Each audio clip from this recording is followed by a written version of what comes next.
आज हम कक्षा 12 विषय संस्कृत के द्वादश पाठ किंतु कुटिलता का अध्ययन करेंगे और इस पाठ में किंतु शब्द की कुटिलता के बारे में बताया है। किंतु की कुटिलता, किंतु शब्द की षष्ठी विभक्ति है यहाँ पर। तो किंतु की कुटिलता या किंतु शब्द की कुटिल चाल के बारे में बताया है कि किस प्रकार किसी भी वाक्य के बीच में या किसी भी काम में किंतु शब्द आ जाता है तो किस प्रकार अर्थ का अनर्थ कर देता है या बने बनाए काम को भी वो बिगाड़ देता है। तो आइए पहले पढ़ते हैं लेखक परिचय और पाठ परिचय। यह पाठ देवर्षि श्री कलानाथ शास्त्री द्वारा संपादित पंडित श्री भट्ट मथुरानाथ शास्त्री की निबंध संग्रह प्रबंध पारिजातः से संकलित किया गया है। तो प्रबंध पारिजातः ग्रंथ से जो निबंध संग्रह है जिसमें बहुत सारे निबंध हैं, तो प्रबंध पारिजात तो हुआ ग्रंथ का नाम। प्रबंध पारिजात के लेखक हैं भट्ट मथुरानाथ शास्त्री और उस प्रबंध पारिजात ग्रंथ के संपादक हैं देवर्षि कलानाथ शास्त्री। पंडित भट्ट मथुरानाथ शास्त्री जो कि लेखक हैं, उनके पिता पंडित भट्ट द्वारकानाथ जयपुर निवासी थे। तो भट्ट मथुरानाथ शास्त्री के पिता का नाम है भट्ट द्वारकानाथ। पंडित भट्ट मथुरानाथ का जन्म जयपुर में सन 1889 में हुआ और निधन भी वहीं 4 जून 1964 ईस्वी को हुआ, अर्थात इनका जन्म स्थान और मृत्यु स्थान जयपुर है। आपकी पूर्वज परंपरा अत्यंत प्रतिभा संपन्न रही।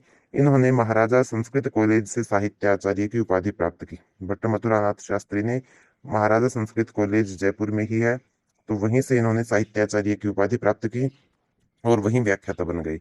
आप जयपुर से प्रकाशित संस्कृत रत्नाकर पत्रिका के संपादक रहे। तो संस्कृत रत्ना पत्रिका का संपादन इन्होंने किया। भट्ट मथुरानाथ शास्त्री ने संस्कृत रत्नाकर पत्रिका का संपादन किया। भट्ट मथुरानाथ शास्त्री प्रणीत संस्कृत की रचनाओं में जयपुर वैभवम, गोविंद वैभवम, संस्कृत गाथा सप्तशती और साहित्य वैभवम विशेष उल्लेखनीय है। तो इनके जो ग्रंथ हैं वो हैं उनमें से प्रमुख हैं जयपुर वैभवम, गोविंद वैभवम, संस्कृत गाथा सप्तशती और साहित्य वैभवम। इनके अतिरिक्त इन्होंने 40 कथाएं और 100 से भी अधिक निबंध संस्कृत में लिखे। ये तो थी इनकी प्रमुख पुस्तकें, प्रमुख ग्रंथ। इसके अतिरिक्त उन्होंने 40 कथाएं लिखी हैं और 100 से अधिक निबंध भी लिखे हैं संस्कृत में। इनके सुर भारती, सुजन दुर्जन संदर्भ है और युद्धम उद्धतम नामक पद्य रचनाएं भी उल्लेखनीय है।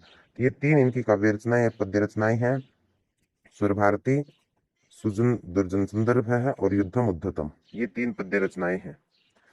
यहाँ संकलित पाठ में श्री भट्ट जी ने दिखाया है कि जब कभी किसी कथन के साथ किंतु लग जाता है, किसी भी वाक्य के साथ किंतु लग जाता है, तब बहुधा, बहुधा अर्थात अनेक बार, बहुत बार, वह पहले कथन के अच्छे भाव को समाप्त कर उसे दोषपूर्ण और संबोधित व्यक्ति के लिए दुख पैदा करने वाला, उसके उत्साह का नाशक और शत्रु रूप बना देता है। अर्थात जब कभी वाक्य के बीच में किंतु शब्द लग जाता है तो वो बने बनाए काम को, अच्छे भाव को भी, पहले वाला जो अच्छा भाव था, अर्थात किंतु शब्द से पहले जो वाक्य बोला था उसमें काम बनता हुआ नजर आता है, परंतु किंतु शब्द के बाद जो वाक्य जो काम वो दोषपूर्ण बन जाता है। तो वो किंतु शब्द संबोधित व्यक्ति के लिए दुख पैदा करने वाला जाता है, उसके उत्साह को नाश करने वाला बन जाता है और शत्रु, उस व्यक्ति को शत्रु भी बना देता है। ऐसे अवसर विरल होते हैं, विरल अर्थात कम, बहुत कम होते हैं ऐसे अवसर जहाँ किंतु जो शब्द है वो संबोधित व्यक्ति के लिए सुखदायक सिद्ध होता है। अर्थात कहीं कभी कभार किंतु शब्द सुखदायक भी हो सकता है, परंतु ऐसा अपवाद है, अपवाद स्वरूप है, अर्थात ऐसा बहुत कम होता है। लेख की भाषा सरल व सुबोध है। पाठ के बारे में बताया है कि इस पाठ की जो भाषा है वो सरल है, सुबोध है। सुबोध है अच्छे से समझने वाली, जिसको समझा जा सके, बोधगम्य। अलंकारों और दीर्घ समासों आदि का प्रयोग नहीं किया गया है। भाव सुस्पष्ट एवं सामान्य जीवन में जनसाधारण द्वारा अनुभूत है, अर्थात जनसाधारण इस पाठ के भाव को समझ सकता है। आइए पढ़ते हैं पाठ।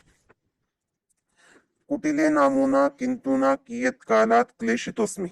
कुटिले नामुना, मुना का विच्छेद हो जाएगा कुटिलेन धन अमुना।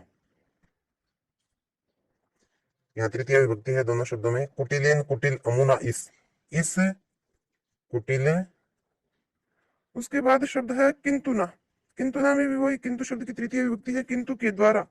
इस कुटिल किंतु के द्वारा या इस कुटिल किंतु से कियत कालात, कियत कालात का अर्थ हो जाएगा, कियत का अर्थ होता है कितने, कालात समय से, कितने काल से या कितने समय से। क्लेशित अस्मि, क्लेशितः दुखी अस्मि हूं। यह लेखक कहता है कि इस कुटिल किंतु से मैं कितने समय से क्लेशित हूँ, दुखी हूँ, पीड़ित हूँ। इस किंतु शब्द से मैं कितने समय से दुखी हूँ।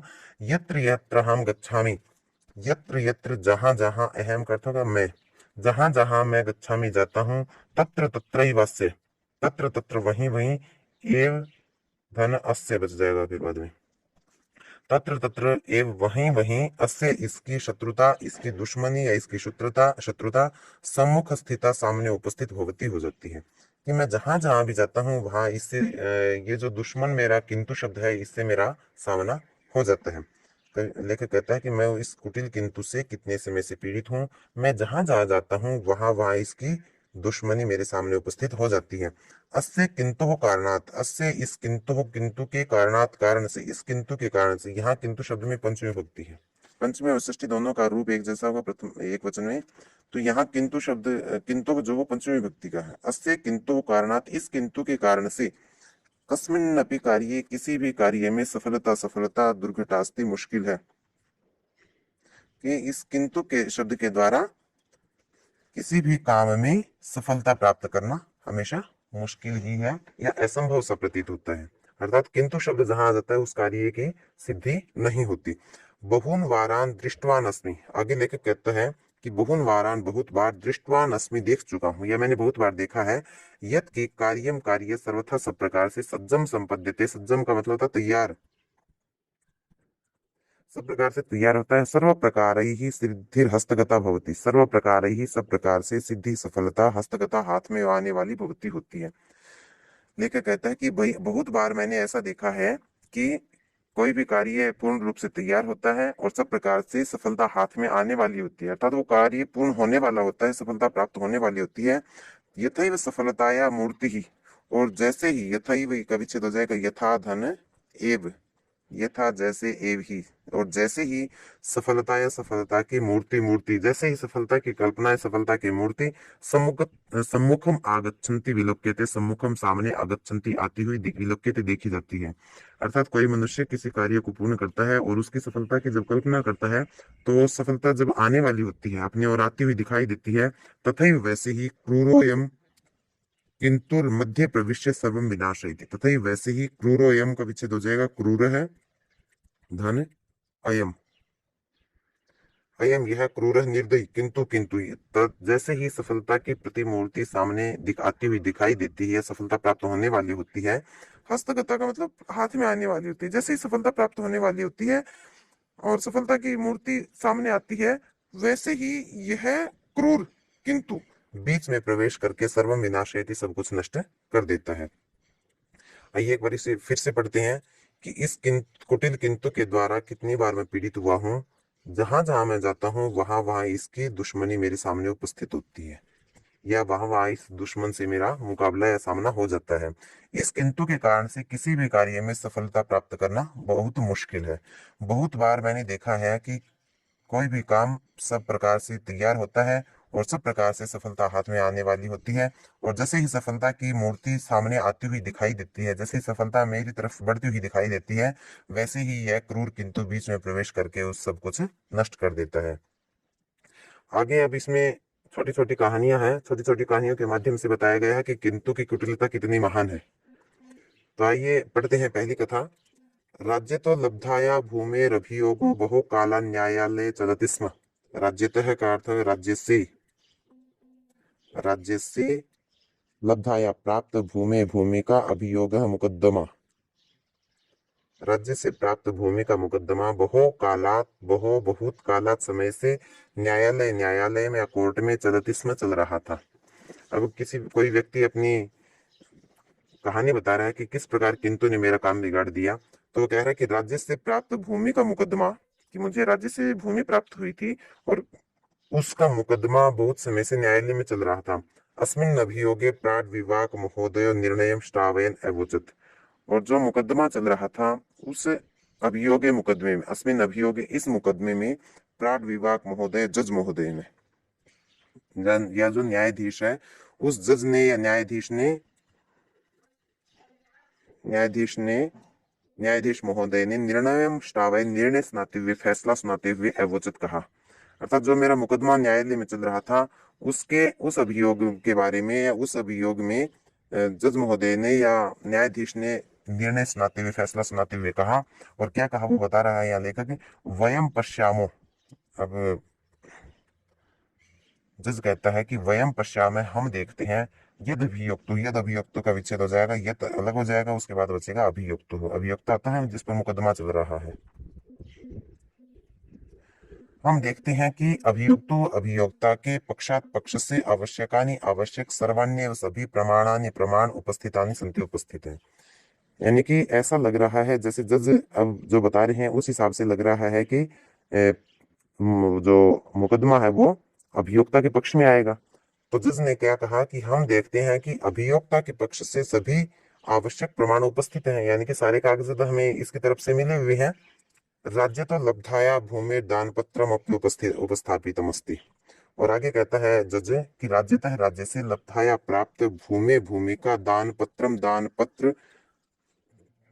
पत्रम अपि बचेगा बाद में, दान पत्रम धन अपि धन उपस्थापितम उपस्थापितम बच जाएगा, उसके बाद बच जाएगा अस्ति। आगे कहते हैं जज महोदय कि राज्य से प्राप्त भूमि का दान पत्रम अपि दान पत्र भी उपस्थापितम अस्ति उपस्थित है। अर्थात राज्य ने जो इसे भूमि प्रदान की थी, उस भूमि का दान पत्र अर्थात उसका प्रमाण पत्र भी यहाँ उपस्थित है। कहने का अर्थ है कि जज महोदय ने कहा कि अभियोक्ता के पक्ष से सभी प्रमाण उपस्थित हैं, और जो राज्य ने इसे भूमि दान में दी थी, उस भूमि के दान का पत्र अर्थात प्रमाण पत्र भी यहाँ इसने उपस्थित किया है। न्यायालय ने परिजातम यत, न्यायालय के द्वारा परिजातम जाना गया है यत की, यानी कि न्यायालय ने फैसला किया है ये, या न्यायालय इस फैसले पर पहुंचा है कि इयम यह भूमि अभियोक्ता के अधिकार भुक्ता अस्ति अधिकार में है। न्यायालय ने ये भी जाना है कि ये जो भूमि है वो जिस पर मुकदमा चल रहा है, जो अभियोक्ता है उसके अधिकार में है। इतना कहते हुए आगे जज महोदय ने कहा, आगे जिसके विरुद्ध ये मुकदमा चल रहा था वो कहता है, अर्थात लेखक कहता है कि अहम निश्चिंतताया एकम शांतम निश्वासम अमुचम। ये बात सुनकर कि हम देखते हैं कि अभियोक्ता के पक्ष से सभी प्रमाण उपस्थित हैं, और राज्य से जो प्राप्त भूमि का दान पत्र वो भी उपस्थित किया गया है, और न्यायालय ने यह जाना है कि ये भूमि उस अभियोक्ता के पक्ष में ही है, या उसके अधिकार क्षेत्र में है। यह सुनकर अहम मैंने निश्चिंतता की एकम एक शांतम शांत निश्वासम लंबी सांस एमुचम छोड़ी। यह सुनकर इतना फैसला सुनने के बाद मैंने एक निश्चिंतता की सांस छोड़ी, राहत की सांस ली। मया सर्वथा स्थिरीकृतम, और यह सुनकर मैंने सर्वथा सब प्रकार से स्थिरीकृतम निश्चित कर लिया, या मैंने सब प्रकार से जान लिया कि यद की भाग्य लक्ष्मी रनुपदमेव मे कंधरायाम विजय माल्यम प्रददाति इति, कि भाग्य लक्ष्मी है वो अनुपदमेव मेरा अनुकरण करती हुई, अनुपद का मतलब होता है मेरे कदमों का अनुकरण करती हुई, या मेरे कदमों पर चलती हुई, मेरे पद चिन्हों पर चलती हुई, मैं मेरी कंधरायाम मेरे कंधों पर, कंधरा का अर्थ कंधों पर, मेरे कंधों पर विजय माला प्रददाती इति डाल रही है। कि यह सुनकर मैंने निश्चित कर लिया कि जो भाग्य लक्ष्मी है वो मेरा पीछा करते हुए मेरे कंधों पर विजय माला डाल रही है। कहने का मतलब है अभियुक्ता ने सोचा कि अब मेरी सफलता सिद्ध होगी, या मुझे सफलता अवश्य प्राप्त होगी। तो जो अभियुक्त था वो कह रहा कि ऐसा लग रहा है कि जो भाग्य लक्ष्मी है वो मेरा अनुकरण करते हुए मेरे कंधों पर विजय माला पहनाएगी। परंतु जब ये अभियुक्त ये सोच रहा था उसी समय परंतु प्राण विभाग महोदय, उसी समय जो जज महोदय था उसने पुनः फिर अग्रे आगे प्रावोचित कहा। इतना कहने के बाद मैंने निश्चिंतता की सांस ली और मैंने सोचा कि भाग्य लक्ष्मी जरूर मेरे कंधों पर विजय माला डाल रही है। उसी समय परंतु जो जज महोदय थे, न्यायाधीश जो थे, उन्होंने आगे कहा किंतु। अब ये किंतु शब्द का प्रयोग यहाँ जज ने किया और कह रहे हैं जज कि किंतु राजस्व विभाग से प्रधान है, किंतु जो राजस्व विभाग है उसका प्रधान है, कोई प्रधान किल निश्चय से एक अधिकारी किल एक अधिकारी का विच्छेद हो जाएगा, किल धन एक है धन अधिकारी। तो किंतु राजस्व विभाग के किल निश्चय से एक अधिकारी, एक प्रधान अधिकारी ने राजस्व विभाग के किसी प्रधान अधिकारी ने एतद विरोधे, इसके विरोध में एकम पत्रम, एक पत्र प्रेषितवानसी अस्ति, भेजा है। किंतु राजस्व विभाग के किसी प्रधान अधिकारी ने इसके विरोध में एक पत्र भेजा है, अर्थात इसका जो विपक्षी है उसने, वो है राजस्व विभाग का कोई प्रधान अधिकारी, और उसने इस पक्ष में या इसके विरोध में, इसके विपक्ष में या इसके विरोध में एक पत्र भेजा है। और एतदुपर्योपि लक्ष्यदानम आवश्यकम मन्यामहे। एतदुपर्योपि का विच्छेद हो जाएगा एतद धन उपरि धन अपि, एतद उपरि अपि, इसके ऊपर भी लक्ष्य दानम, ध्यान देना, आवश्यकम, आवश्यक मन्यामहे, मानते हैं कि हम इसके ऊपर भी ध्यान देना आवश्यक मानते हैं। मम, मेरा, सर्वोत्साह, सर्व अपि, संपूर्ण उत्साह, मेरा सारा उत्साह पलायन चक्रे भाग गया। ये बात सुनकर कि मेरा सारा उत्साह जो था वो भाग गया। कौन सी बात सुनकर?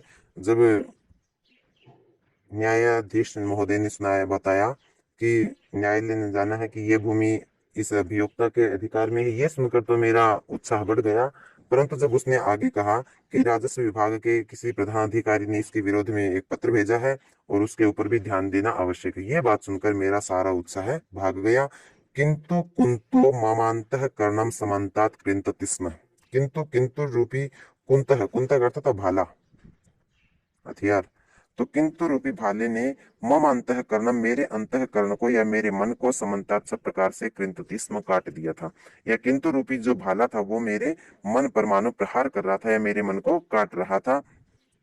निज हृदय अवष्टभ्य, अपने हृदय को बंद करके, अपने हृदय की भावना को हृदय में रखकर ही न्यायम प्रशंसन, न्याय की प्रशंसा करता हुआ गृहमागमम, अपने घर पहुंच गया।